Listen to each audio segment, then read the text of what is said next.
bangsa kita ini rusak bukan saja sama penjajah, tapi pada para tokoh-tokoh korupsi. Musuh bangsa kita adalah kebodohan, kemiskinan, dan korupsi. Sayang Pak Presiden kenapa masuk di wilayah itu yang sebetulnya tidak perlu kan ada Menhan, kan ada Menkumham, kan ada kejaksaan dan kepolisian. Selesaikan aja secara alurnya yang jelas.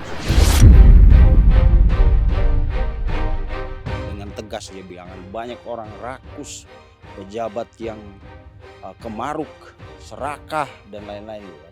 Tapi hari ini seperti ada energi yang akhirnya berkurang dari situ.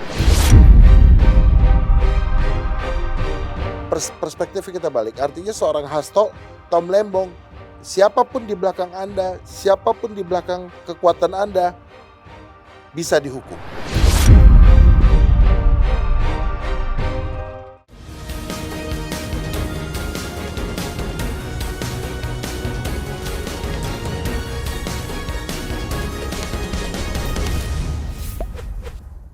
Pemirsa, di depan saya sekarang ada dua tokoh muda. Ada Bang Andrio. Kalau Bang Andrio udahlah, saya nggak usah perkenalkan ya. Udah berapa kali? Sudah 20 kali Bang di sini. Aduh, nggak tahu. Oh, udah sering kali lah. Udah kayak rumah lu di sini ya, rumah persinggahan. Udah kayak iklan itu biskuit. Ya, pokoknya pulang dari PIM lewat JIS mampir ya. Ya, pokoknya di mana Bang Vincent panggil, ya, insya Allah hadir buat publik. Lagi nongkrong Cipete dipanggil sini ya, Bang. Jam 2 malam juga pernah ditelepon ya. Ya, ini Bang Andrio. Siap. Ketua Umum B8 Center. Katanya mau jadi Jabar 1, Bang. Iya ya. Enggak lah, enggak. Kita tegak lurus pada pemerintah, mendukung terus program-program presiden. Oh, iya. Yang terbaik lah buat bangsa dan negara ini. Sekarang lagi sibuk mendukung program makan bergizi ya. Insya Allah seluruh asta-cita presiden kita dukung. Ya. Dan yang di sebelahnya ini dengan Abang Rahmat Sulaiman. Selamat malam, Assalamualaikum. Ini salam sejahtera. Orang-orang Jawa Barat pasti kenal baik Abang ini. Ya. Dia tokoh muda yang di Jawa Barat sangat terkenal, tapi di tingkat nasional juga terkenal karena beliau ini orang kuning. Orang kuning ya Bang ya. Kuning dari kader Partai Golkar yang kiprahnya terutama untuk di wilayah Jawa Barat sudah sangat mumpuni. Beliau ini ketua KNPI Jabar, MKGR Jabar ya Bang ya.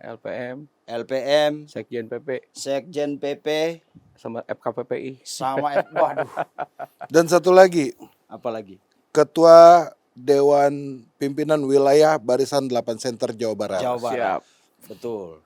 Dan pernah menduduki kantor wakil rakyat Jawa Barat ya Bang. Siap. Tahun berapa itu Bang? Periode 2004-2009. 2004-2009. Siap. Sempat mau jadi Bupati Bandung apa? Nyalon Wabub ya, Wabub Bandung. RI, cuma kan itu sebuah proses perjuangan. Yes. Hampir tembus di Wagub. Hampir tembus di orang nomor 2 Jabar ya Bang. Dulu. Jadi itu Bang Rahmat Sulaiman. Rahmat Sulaiman. Oke. Bang, hari ini kita gak ngomong tentang KNPI Bang. Waduh. Kita ngomong MKGR, ngomong B8 Center. Kita mau bicara tentang ada satu peristiwa hukum sebenarnya dari kemarin prosesnya dan hari ini klimaksnya. Itu tentang abolisi dan amnesti. Abolisi diberikan ke Pak Tom Lembong, mantan Menteri Perdagangan kita, lalu ke Sekjen PDIP Pak Hasto Kristianto. Nah, ini kan kalau secara hukum ketatanegaraan itu abolisi dengan amnesti itu emang hak prerogatif presiden. Beliau atas pertimbangannya dan atas persetujuan DPR berhak memberikan pengampunan kepada tokoh yang terlibat dalam perkara pidana misalnya atau kejahatan terhadap negara atau apapun lah gitu. Istana secara resmi sudah bicara, bahkan tadi saya baca di media Pak Yusril juga Menteri Hukum kita, Pak Yusril Ihsan juga udah bicara bahwa pemberian abolisi terhadap dua tokoh ini adalah sudah sah menurut ketentuan Undang-Undang Dasar yang kita punya. Dan tapi seperti biasa setiap kebijakan publik, apalagi ketika itu dikeluarkan oleh seorang petinggi RI 1, biasanya menimbulkan pro dan kontra. Kalau Bang Rahmat sendiri melihat keputusan Pak Prabowo memberikan abolisi kepada Pak Tom Lembong dan Hasto memberikan amnesti kepada Pak Hasto, apa Bang? Yang Abang lihat apa dari ini? Ya, kalau kita lihat secara kacamata hukum, munculnya kebijakan tersebut itu kan diawali misalnya ketika sebuah aturan yang sudah ditetapkan bahwa ternyata ada orang tokoh, ternyata pada saat itu juga menjadikan sebuah hal perbaikan, maka presiden punya kebijakan seperti itu, ya kan? Nah, sekarang permasalahannya kalau kita lihat di kacamata umum, permasalahannya sekarang yang diberikan amnesti dan abolisi itu adalah orang-orang yang, mohon maaf, terlibat masalah korupsi. Sementara semua orang pada saat dimunculkannya KPK, bangsa kita ini rusak bukan saja sama penjajah, tapi pada para tokoh-tokoh korupsi, ya, sehingga berapa persen anggaran-anggaran di Indonesia terpotong semua. Nah, kalau lihat dari situ, ini sebuah kacamata bahwa ini adalah sebuah kekhawatiran ternyata dengan hukum di Indonesia ini sangat karet, ya, tidak tegas. Tapi kalau misalnya lihat materi hukumnya, ya kita ngelihat bahwa Tom Lembong secara persidangan ternyata tidak terbukti, ya kan? Mungkin presiden punya kebijakan tersendiri. Ya, karena secara normatif presiden memberikan sebuah amnesti pun abolisi sudah diminta kepada kebijakan DPR. Ya, pertimbangan Sementara DPR. pertimbangan DPR ini kan mewakili rakyat. Di situ ada beberapa partai yang didukung oleh rakyat dan menghasilkan di situ. Nah, secara normatif itu sah-sah saja karena memang di situ sudah diinikan. Ya. Cuman masalahnya sekarang masyarakat melihat dari satu sisi, kok ketika sekarang kita gembor-gemborkan bahwa musuh bangsa kita adalah kebodohan, kemiskinan, dan korupsi, ada satu sisi yang ternyata diberikan sebuah ruang, ya, kepada tokoh-tokoh tersebut oleh para kebijakan. Nah, ini akan menjadi sebuah presiden yang kurang baik menurut pandangan dari satu sisi, ya. Dari satu sisi bahwa hukum kita ini tidak tegas, ya, terhadap masalah itu, ya. Jadi keadilan publik tentang keadilan publik, dan pasti masyarakat menilai kenapa yang korupsi yang diberikan amnesti dan abolisi, ya. Kalau misalnya para tokoh pahlawan dulu sudah berjuang dan yang lainnya ternyata pada saat Agustus diberikan sebuah keringanan karena mereka pernah berjuang, ya kan? Nah, ini pertimbangan apa? Ini yang menjadi pertanyaan dari masyarakat. Kira-kira akan terjadi bagaimana dampak seperti itu, ya. Tapi kalau misalnya kita lihat daripada aturan-aturan dalam agama pun, mohon maaf, misalnya ada sebuah kebijakan-kebijakan. Sholat itu 5 waktu. Tapi ketika misalnya kita sedang perjalanan, maka di situ boleh. Ada kodo, di situ bisa diinikan. Dalam ya, kondisi darurat, ya. Dalam kondisi darurat. Nah, mungkin kacamata ini, kebijakan-kebijakan itu punya kepentingan, terutama mungkin dalam kondisi sekarang, perlunya ada persatuan dan kesatuan. Sehingga mengakomodir. Cuma tanda kutip tadi, kenapa kepada permasalahan yang korupsi? Walaupun memang Tom Lembong secara materi hukum tadi tidak terbukti adanya aliran keuangan. Kalau yang satunya lagi kan mengurangi tahanan, tapi dia sudah diproses. Gitu. Ya, itu mungkin kalau kacamata saya. Oke. Bang Andrio. Siap. Abang termasuk relawan tim pendukungnya Pak Prabowo waktu Pilpres, ya, dan sampai sekarang sangat mendukung program Cita-Citanya Pak Presiden. Dan beberapa kali kita diskusi, kita menyanjung, memuji tindakan ketegasan, sikap tegas Pak Prabowo itu untuk memberantas korupsi. Iya. Tapi hari ini sepertinya seperti terjadi apa ya?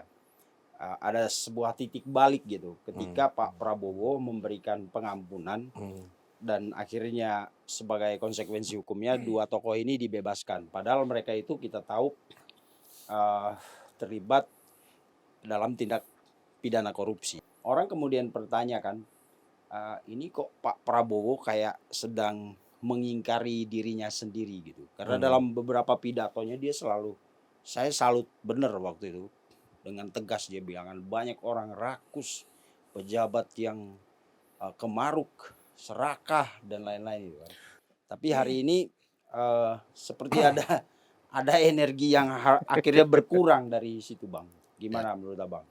Ya, gini Bang Vincent, apa yang Bang Vincent tanyakan itu adalah mungkin sebagian pertanyaan yang ada di dalam perspektif masyarakat. Akan tetapi kita harus melihat segala sesuatu secara luas. Jangan kita melihat segala sesuatu dari sudut pandang yang sempit. Kita bicara tentang kebijakan otomatis melalui beberapa tahapan. Tahapan itu ada dalam untuk tahapan yang penting, darurat, dan kebaikan untuk bersama. Hari ini kejadian yang ada, yang kita lihat bersama, yang diberikan oleh Pak Hasto dan Pak Tom itu adalah satu kebijakan yang sudah dipertimbangkan matang-matang oleh seorang presiden. Pasti kita berspektif bahwa ini adalah dalam rangka menjaga keutuhan bangsa. Kalau kita bicara Pak Hasto, kalau kita bicara Tom Lembong, pasti berkaitan kental dengan politik. Presiden ingin program ini, Astacita ini berjalan sebagaimana mestinya. Tidak ada kisru politik, tidak ada perpecahan, tidak ada perbedaan. Kita satu visi dan satu misi menuju tujuan kita bersama. Kita melihat itu skala besar. Perspektifnya itu yang luas. Yaitu apa? Menjaga kondusivitas politik, menjaga perdamaian, dan tidak ada perpecahan. Lagi pula dalam persidangan kan hadir Pak Anies sebagai kubu lawan Pak Presiden saat Pilpres. Lalu juga banyak dukungan terhadap Tom Lembong, Chef Lembong segala macam. Itu juga dari masyarakat kok. Nah, atas dasar aspirasi itu, maka Presiden mempertimbangkan bagaimana langkah yang baik untuk menjaga konsolidasi sehingga terciptanya ketenangan atau kesejukan dalam politik kita. Tadi Abang bilang demi kepentingan yang lebih besar. Tapi juga keputusan ini dinilai banyak orang memiliki konsekuensi yang sangat besar. Yeah. Sangat besar karena objek perkaranya itu adalah korupsi, ya kan?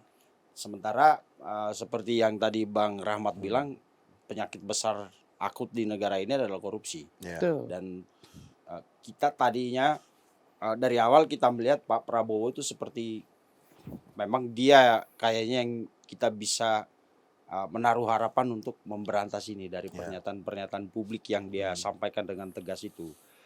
Lalu dengan keputusan ini orang akhirnya menilai bahwa ini bisa jadi presiden buruk. Misalnya taruhlah untuk menghindari goncangan sosial politik misalnya. Berarti asumsinya kan orang-orang ini adalah orang-orang yang berpengaruh di dunia politik dan kehidupan sosial berbangsa dan bernegara kita, entah karena dia dari partai besar atau karena dia punya massa yang besar gitu. Sementara ketika kita bicara pemberantasan korupsi kan kita selalu bilang jangan pandang bulu, jangan tebang pilih, sikat siapapun di belakangnya, siapapun backingnya itu harus dibabat. Tapi hari ini sepertinya masyarakat seolah-olah dikasih sebuah potret bahwa kalau lu punya kekuasaan besar, lu bisa diampuni. Supaya lu nggak reseh, nggak bikin gonjang-ganjing gitu. Ya, Gimana Bang? Itu tergantung paradigma berpikir kita ke arah mana. Ya. Kalau kita berpikir sesuatu hal yang negatif, maka hasilnya akan negatif. Tapi kalau kita berpikir yang positif, kita udahlah, maksudnya ngebahas kita ke depannya kita mau apa sih? Ke depannya kita bagaimana membangun bangsa ini, rakyat sejahtera, makannya cukup, kerjaannya sadang pangan papannya terakomodir dan kesejahteraan meningkat. Itu yang menjadi PR utama kita. Ya. Kalau masalah pemberantasan korupsi, saya mengharamkan yang namanya korupsi dan semua rakyat Indonesia juga setuju. Haram pada sesuatu hal yang merugikan rakyat. Tetapi kami lihat dari perspektif yang lebih besar lah. Masalah timah, kasus timah tidak diampuni kok. Ya. Banyak kasus-kasus besar tidak diampuni yang benar-benar secara terbukti nilainya ratusan miliar bahkan lebih, dan memang alat buktinya cukup, tidak diampuni.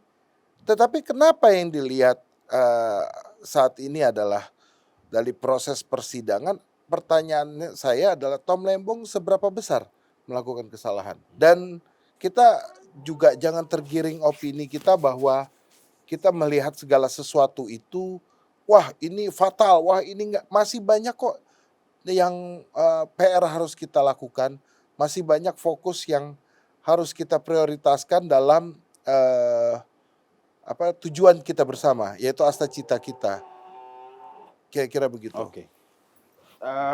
Bang, ini kan kita sih tidak secara hukum positif susah menggugat ini karena Iya, emang kan betul. itu hak prerogatif presiden.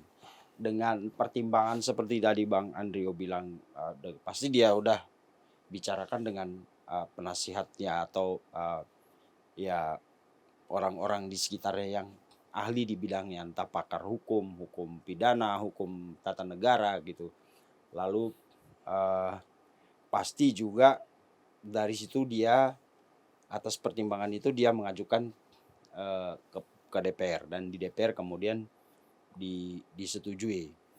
Tapi kan balik lagi orang nanti akan melihat begini, kalau keputusan itu tepat gak untuk saat ini? Jujur, saya merasa menyesal ya. Artinya dengan kacamata pribadi ya. Kenapa di saat Pak Prabowo ini kan sudah 68% dipercaya sama rakyat. Sekarang dengan adanya bonus demografi bangsa, luar negeri dan politik, beliau bisa menangani. Ya kan? Ini tekanan politik luar, ekonomi di kita sendiri, beliau sudah bisa menyelesaikan. Tapi kenapa hanya dengan pola seperti ini jadi berbalik? Nah, pandangan saya, ini dampak masyarakat yang tidak setuju atau misalnya nanti akan melunturkan tentang kacamata hukum. Kenapa misalnya Pak Presiden terkesan oleh pribadi saya murah tentang masalah keputusan? Kenapa tidak selesaikan aja secara prosedur hukum dulu, materi hukum? Putuskan saja sama pengadilan ya tentang masalah Hasto, tentang masalah Tom Lembong. Tidak harus ada surat itu. Sehingga masyarakat menilai, memang di Indonesia mohon maaf, bahwa hukum itu masih karet. Tapi kalau presiden dimasukkan di wilayah itu, ini kan sayang sekali. Ibarat susu sebelanggu kena tetes nila sebelaga. Sehingga kepercayaan tidak ini. Ini kan yang kita harapkan sekarang, kepemimpinan kita dengan kondisi sekarang ini betul-betul sudah sempurna. Ya, dalam menyikapi tentang demografi politik, ekonomi, politik di kita sudah mulai menyatu, ya. Nah, pandangan saya tadi itu saya menyesalkan kenapa presiden masuk di wilayah ranah hukum. Walaupun memang secara aturan presiden punya kebijakan. Dan itu hak prerogatif. Ya, hak prerogatif. Ini kan pandangan masyarakat jadi berbalik. Kok hukum di Indonesia bisa berubah, diintervensi dan menjadi hukum musuh bersama tadi sampaikan masalah kebodohan, kemiskinan dan korupsi. Ya, ini yang menurut pandangan pribadi saya. Maaf, Pak Presiden masuk di wilayah itu. Padahal selesaikan aja secara hukum. putuskan aja secara materi hukum. Toh pada persidangan Tom Lembong misalnya tidak terbukti, itu ranahnya Mas Hasto. Secara proses hukum, beliau kan beberapa tahun sempat ke pending, sempat ini. Ini kan sebuah prestasi diajukan lagi, dimunculkan lagi. Padahal beliau sebuah tokoh, sekretaris partai yang pernah berkuasa, ya kan? Nah, jadi masyarakat berpikir dari sisi lain, oh, hukum ternyata lemah dengan adanya kekuatan seperti itu, walaupun secara normatif. Jadi artinya secara pribadi ya, saya menyesalkan sekali kebijakan beliau dengan masalah kasus hukum ini, terutama masalah korupsinya, ya kan? Masalah korupsinya yang ada di sini. Kalau menurut pandangan saya, selesaikan aja secara hukum. Itu masyarakat juga menilai, ya kan? Hasto sidangkan, nanti putusannya bagaimana? Seperti yang sekarang misalnya kan, Lembong selesaikan secara hukum tanpa harusnya. Beliau sekarang sudah di puncak-puncaknya tentang kondisi politik luar negeri. Bagaimana kekhawatiran antar peperangan Amerika dengan Cina, dengan Rusia. Beliau bisa mengadakan sebuah pendekatan-pendekatan secara nasional, internasional, melobi-lobi sehingga kita bisa aman, ekonomi kita juga menjadi stabil lagi, ya.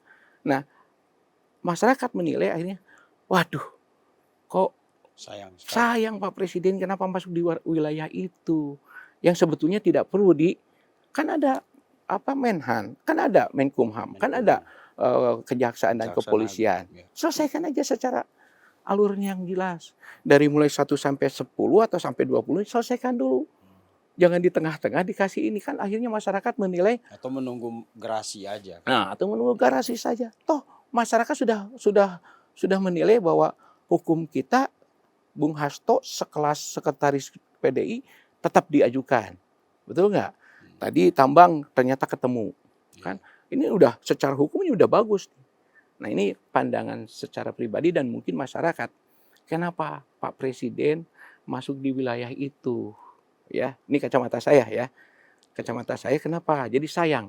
Akhirnya nilai yang tadinya bagus, jadi akhirnya ya pandangan kita tentang masalah hukum kita kurang bagus. Kan kita harapkan sebagai pemimpin itu ada sebuah pemimpin siapkan 100 peti mati, ya, yang 99 untuk yang khianat korupsi, yang satunya lagi untuk saya apabila saya melakukan itu. Kan itu moralitas yang cukup bagus, ya kan? Itu yang kita harapkan. Tapi dengan adanya kebijakan ini, aduh, sayang ini. Kan semua orang, mudah-mudahan saya mewakili masyarakat. Sayang sekali ini. Kok orang yang sudah bagus-bagus hanya kebijakan ini jadi pandangannya kurang bagus. Saya pikir itu mungkin pandangan saya. Disayangkan ini Mas Andrio. Dan terkesan ada intervensi di hukum. Padahal tadi saya baca banyak pakar yang mengatakan mereka tidak secara tegas bilang ini harusnya tidak dilakukan, tapi disarankan untuk hati-hati. Tapi kan sudah terjadi hari ini. Abolisi amnesti itu sudah diputuskan. Pak Hasto dengan Pak Tom Lembong udah bebas. Nah, menurut Mas Andrio, perlu nggak sih Pak Prabowo harus sampai mengurusin abolisi untuk 2 orang ini? Atau layak nggak abolisi itu diberikan gitu loh? Ya, kalau ditanya perlu nggak perlu, itu tergantung daripada kepercayaan terhadap pembantu presiden, cakap atau tidak menyelesaikan masalah yang ada. Nah, makanya presiden sampai turun mungkin ada ketidaksesuaian dalam putusan yang diberikan oleh para pembantu presiden. Mungkin itu. Tetapi saya pribadi jujur, saya mengharamkan dengan namanya tindakan korupsi. Kita sepakat hal itu ya. Jadi tidak ada framing yang bilang kita mendukung korupsi, tidak. Jadi saya mengharamkan yang namanya tindakan tipikor atau tipiter yang merugikan masyarakat, khususnya korupsi. Nah, yang dilakukan oleh kebijakan saat ini yang dilakukan oleh presiden kita, itu kita percayakan saja bahwa itu adalah bagian dari konsolidasi untuk terciptanya perdamaian. Nah, kenapa kita bicara itu? Karena kita lebih fokus pada tujuan kita nih mau ngapain, gitu. Tujuan kita artinya pencapaian goals kita, harapan bangsa ini yaitu kesejahteraan menuju era keemasan kita. Dan apa yang dilakukan oleh presiden kita sudah banyak dan sangat benar-benar kita harus apresiasi langkah-langkahnya. Nah, dengan satu catatan kecil menurut saya terhadap kebijakan ini, ya itu sudah dilakukan melalui beberapa tahap. Adanya pertimbangan-pertimbangan khusus sehingga terjadinya sebuah keputusan itu sudah melalui tahapan beberapa kajian. Kalau kita bicara track ke belakang, banyak kok masalah-masalah yang timbul polemik masyarakat. Contoh, kenapa bisa MK ataupun MA melakukan sebuah keputusan di tengah atau di ujung masa pencalonan presiden dan wakil presiden. Nah, kalau kita bicara itu banyak kok kesalahan pemimpin yang lain. Kalau kita bicara ke masalah kekurangan ya, tapi kita melihatnya itu adalah dalam kacamata yang besar, dalam skop pandang yang lebih besar. Kira-kira itu, Bang Vincent. Skop pandang yang lebih besar. Lalu kemudian kan selalu muncul pertanyaan gitu loh. Misalnya, kenapa Pak Presiden misalnya nggak menunggu buat remisi aja, ya kan? Kan setiap tahun tuh ada remisi, bisa dimain kalau memang itu. Lalu orang kemudian dengan mudah menyimpulkan bahwa emang ini keputusan politik, ya kan? Ketika setelah ada proses itu, lalu Bu Mega mengumumkan memerintahkan seluruh kadernya untuk mendukung pemerintahan Presiden Prabowo. Berarti kan kalau orang awam yang ini membacanya dengan sangat sederhana, Bu. Berarti enggak. Ini jangan diasumsikan, jangan dihubungkan. Bu Mega itu mendukung pemerintahan Prabowo itu terjadinya konsolidasi sejak sebelum adanya putusan loh. Tempo hari beberapa waktu lalu Mas Didit pun pernah ke rumah Bu Mega, nggak ada masalah saat silaturahmi dan mendukung apapun yang dilakukan oleh Presiden Prabowo untuk kepentingan bangsa dan negara. Jadi jangan dikaitkan antara PDIP mendukung pemerintah dengan putusan Hasto. Itu sesuatu hal yang berbeda menurut saya. Karena ketika kita bicara ranahnya politik, kita bicara ranahnya hukum, jangan dicampur adukan.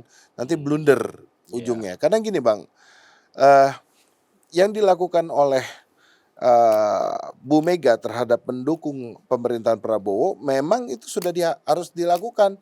Karena apa? Ketika kita bekerja sama dan kita bersama-sama membangun bangsa, itu akan lebih mudah tercapainya tujuan kita dibanding adanya oposisi dan lain-lain lah.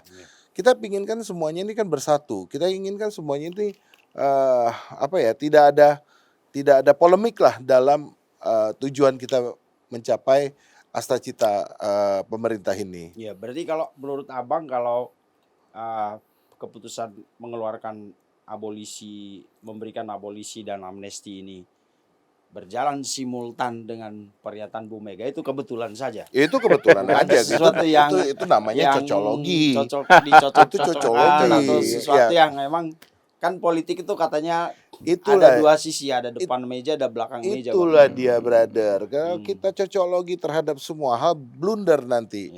Nanti jangan sampai nanti terjadinya polemik antar partai dihubungkan dengan keputusan. Nah, nggak repot dong kalau begitu.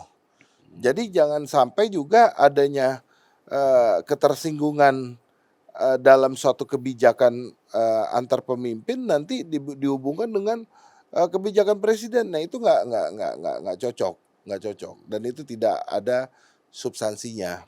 Walaupun mungkin secara sudut pandang ya Pak Rahmat ya, secara sudut pandang politik mungkin berkaitan. Adanya barter, bargaining segala macam mungkin. Akan tetapi kita melihat sosok-sosok Bu Mega, Pak Prabowo itu kan sosok bangsa.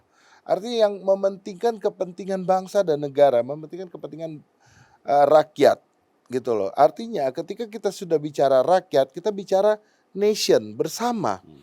Bagaimana kita caranya membangun sama-sama, merajut sama-sama demi tercapainya tujuan kita, yaitu keadilan sosial, mencapai tujuan bersama. Nah, kalau kita bicara aspek hukum, kita bicara koridor hukum. Nah, koridor hukum mungkin kurang adanya alat bukti atau adanya tekanan politik. Sekarang kalau misalkan tidak dikabulkan, pasti ada yang berbunyi nih kubu-kubu lainnya. Oh, ini Tom Lembong dipersekusi, Tom Lembong ada tekanan politik, dan itu ada kok di media, kita bisa cek. Nah, saat itu diakomodir oleh presiden, kok presiden yang jadi salah? Mereka mengakomodir loh. Adanya tekanan politik, adanya intervensi politik, itu kan ada dan itu dimunculkan di masyarakat. Nggak tahu itu golongan dari mana, nggak tahu itu kubu mana. Yang jelas bahwa antara tiap-tiap kelompok itu pasti punya kepentingan yang berbeda-beda. Nah, terakomodir oleh semua keputusan, yaitu tujuannya untuk bersama-sama memajukan Indonesia. Iya. Berarti ya akhirnya kemudian kan emang asumsi itu muncul bahwa ini bakal rentan ini ke depan, terutama dalam hal pemberantasan korupsi, karena Kalau saya untuk lihat enggak ya. kasus-kasus yang tensi sosial politiknya tinggi itu nanti bisa diakomodir lalu diberikan amnesti atau abolisi seperti itu. Tergantung dari mana sudut pandang kita dan tergantung bobot, sekali lagi, tergantung bobot ya. Kalau dia memang merugikan masyarakat, merugikan rakyat dan menjadi virus, menjadi menjadi bakteri kemana-mana, maka itu wajib dan saya mendukung, bila perlu hukum mati. Akan tetapi kalau ini di bawah 5 tahun dan temuan-temuan hukumnya juga kurang kuat, ya itu kan bisa dikaji ulang. Dan hasil pengkajian ulang ini adalah pemberian amnesti dan abolisi ini. Ini kan pengkajian ulang gitu. Saya tidak bilang menyalahkan hak para hakim, tidak menyalahkan para jaksa penuntut umum ya, tetapi yang kita lihat di perspektif media bahwa ada beberapa poin-poin yang disampaikan Tom Lembong itu cukup menguatkan. Dan apa yang dituntutkan oleh JPU itu adalah masih lemah di dalam perspektif hukum. Ya, kita bicara perspektif hukum. Apa yang disampaikan atau dituntutkan kepada Mas Hasto ini, bahkan banyak massa yang mendukung Hasto untuk dikaji ulang putusan-putusan tersebut.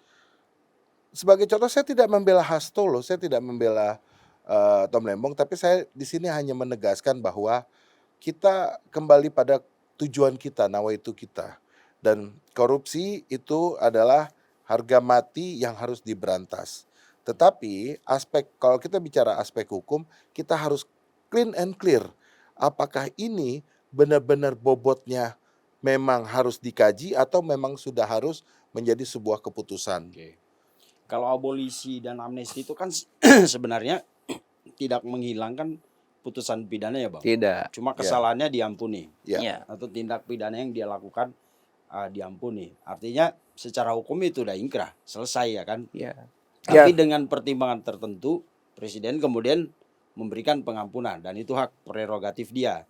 Cuma itu kan yang kemudian jadi diskusi banyak orang adalah keputusan itu diberikan di saat kita lagi gencar-gencarnya kembali lagi tentang korupsi. Lalu kemudian tadi kan harus diakui emang tadi kata Pak Bang Andrio kan Tom Lembong tuh banyak pendukungnya. Terus si Pak Hasto itu kan dari partai yang kita tahu emang partai besar seperti PDIP. Tapi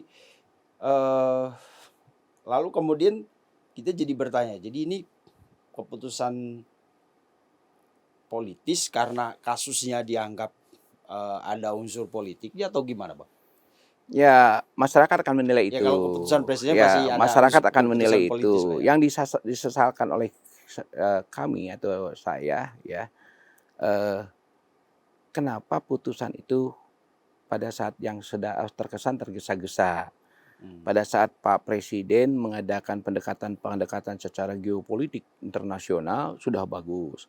Dan kita harus akui presiden yang bisa menyatukan para presiden di Indonesia hanya beliau. Yep. Mohon maaf ya, antara rejim Pak Karno, Pak Harto terjadi sebuah benturan. Setelah itu Bu Mega dengan Pak Gus Dur ada benturan. Terus ada Pak SBY. Bahkan Pak SBY sempat didemo rumahnya. Yeah. Kan itu menjatuhkan. Nah, sekarang Pak Prabowo ini sudah menjadi satu kesatuan pemikiran kebangsaan. Beliau bisa menyatukan itu semua.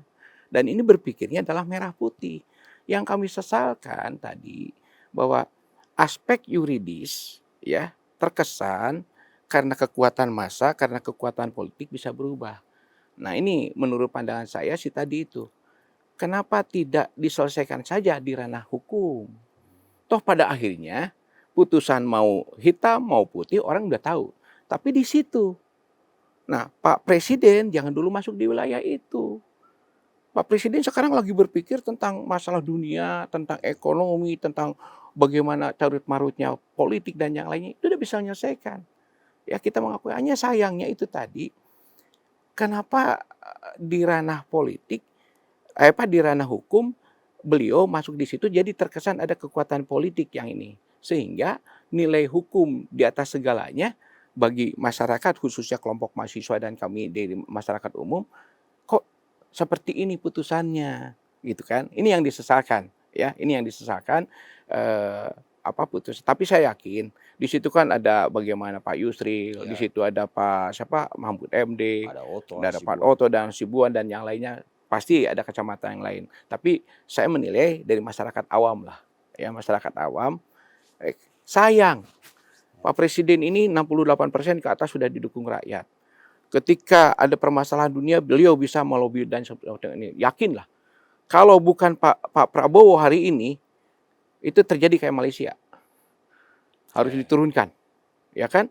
Karena ketidakmampuan bagaimana mengadakan lobby-lobby negara, bagaimana lobby-lobby tentang mempersiapkan turunnya tentang ekonomi, ya. Nah ini yang kami khawatirkan atau apa yang kami sesalkan itu, sehingga pada akhirnya orang akan melihat sebelah mata, hukum di Indonesia tidak seperti apa yang disampaikan bahwa hukum segala dari segala hukum. Ini yang dikhawatirkan, ya, pandangan itu sehingga ya Pak Prabowo sendiri masuk ke wilayah konflik yang sebetulnya bukan ranah beliau. Bukan ranah beliau lah.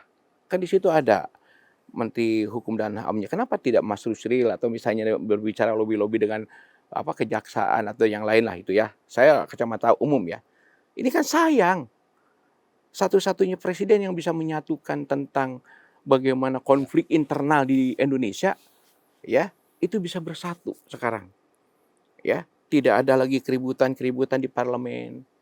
Ya kan? Bagaimana berbicara tentang musuh bersama, tentang ekonomi bareng-bareng. Bagaimana tentang permasalahan luar negeri. Kita mendukung Palestina tapi juga kita khawatir tentang ada kekuatan luar barat dan lain. Ternyata bisa menyelesaikan itu. Nah, ini yang kami yang jadi ya kenapa terburu-buru? Ya, putusan itu pada saat orang sedang mempercayai beliau. Ya kan? Dan masalahnya musuh bersama tadi itu. Kalau misalnya masalahnya di lain mungkin tidak akan rame. Ya. Ini kan masalahnya korupsi ini adalah musuh bersama. Ya, walaupun pada akhirnya di materi hukum nantinya misalnya tidak terbukti atau apa. Kan bisa saja. Ya, itu kan ya kita tahu sendirilah bagaimana materi hukum. Dan ada jalur ya kan, ada banding, ada PK. Iya, kan udah ada alur-alurnya. Biar aja dulu berjalan seperti itu. Ini masih masyarakat sudah merasa bangga, mohon maaf tadi itu saya kembali lagi. Mas Hasto ini berapa tahun? Ya hampir 5 tahun lebih. Hampir kena dipeti kemaskan. Tapi ternyata muncul. Ya kan? Walaupun ternyata memang pada akhirnya seperti ini. Ini sebuah kepercayaan hukum. Wah, sekarang tidak lagi melihat aspek hukum politik dan yang lain ternyata bisa dijalankan. Ya kan? Walaupun pada akhirnya tontonan itu menjadi tontonan Sri Mulat atau hal-hal yang lain lah. Kita juga memaklumi. Hanya yang disayangkan Pak Presiden yang sudah menjadi figur, menjadi negarawan, tokoh nasional bahkan internasional, dia segani oleh internasional, hanya karena keputusan seperti ini, kacamata saya pribadi ya, aduh sayang, gitu kan. Kenapa harus diputuskan oleh kebijakan itu? Kenapa tidak nunggu saja nanti? Oke. Itu aja mungkin. Jadi kita emang sayang sama Pak Prabowo dengan segala Betul. kebijakannya, ya kan? Dan kita juga bagaimanapun harus menghargai kebijakan beliau, apalagi itu masuk di ranah prerogatif ya, itu Betul. keputusan beliau. Lalu coba sekarang kita melihat ke depan. Kan alasannya adalah demi persatuan, kondusivitas ya kan Bang. Apakah keputusan ini ke depannya akan menjamin semua program, semua proyek pemerintahan yang bertujuan untuk membangun masyarakat akan berjalan seperti yang diharapkan, atau justru masa nanti malah ada tantangan lain? Kalau soal abolisi dan amnesti ini kan itu kita sudah tahu pasti akan jadi diskusi panjang karena ada pro kontra. Tapi coba kita sekarang melihat ke tujuan besar ya, seperti yang Bang Andrio sampaikan. Apakah ini keputusan ini, abolisi dan amnesti ini, bisa menjamin seluruh program atau astacita ya kalau dalam kebijakan kebijakan pembangunan Pak Prabowo dibilang ini astacita. Apakah keputusan ini akan menjamin semua program dan kebijakan pemerintah ke depan akan berjalan baik-baik saja gitu? Kalau Bang saya Andrio. melihatnya itu kita yakinkan dengan adanya kita saling bekerja sama dan gotong royong untuk menjemput goals kita bersama. Ingat, satu musuh terlalu banyak, 1000 kawan 1000 kawan masih kurang. terlalu sedikit. Nah, kita maknai itu dulu. Artinya apa? Artinya dengan Bapak Pemersatu Bangsa ini, dia mempertimbangkan segala aspek sosial untuk bagaimana proses pembangunan goals kita bisa tercapai ke depannya. Artinya dengan adanya politik yang kondusif, otomatis investasi masuk ke Indonesia juga aman, merasa nyaman, karena asing itu yang dipertimbangkan satu untuk investasi, politiknya benar apa enggak. Nah itu, artinya keamanan negaranya terkontrol apa enggak, kondusif enggak. Ketika itu semua kondusif dan aman, ya otomatis investasi akan masuk dan program-program presiden dan pemerintah akan berjalan sebagaimana yang kita harapkan. Tetapi kalau itu politiknya aja nggak kondusif, terus juga masyarakat juga nggak sejahtera, terus banyak polemik, wah ini menjadi pertimbangan seorang investor yang akan menginvestasikan sejumlah dana untuk pembangunan di Indonesia. Nah, kembali lagi kita bicara bahwa kasus korupsi ini itu adalah kasus yang menurut saya sangat harus ada atensi khusus dan harus ada klasternya kita pertimbangkan. Ya kalau kita generalisasi bahwa semua orang yang korupsi wajib dihukum dan sistemnya wajib dipertimbangkan. Mungkin kita melihat ada skala-skalanya. Artinya gini loh, bukan saya bilang itu korupsi kecil, korupsi gede, enggak. Tapi adanya semacam restorasi justice yang dikedepankan oleh seorang pemimpin kita ini.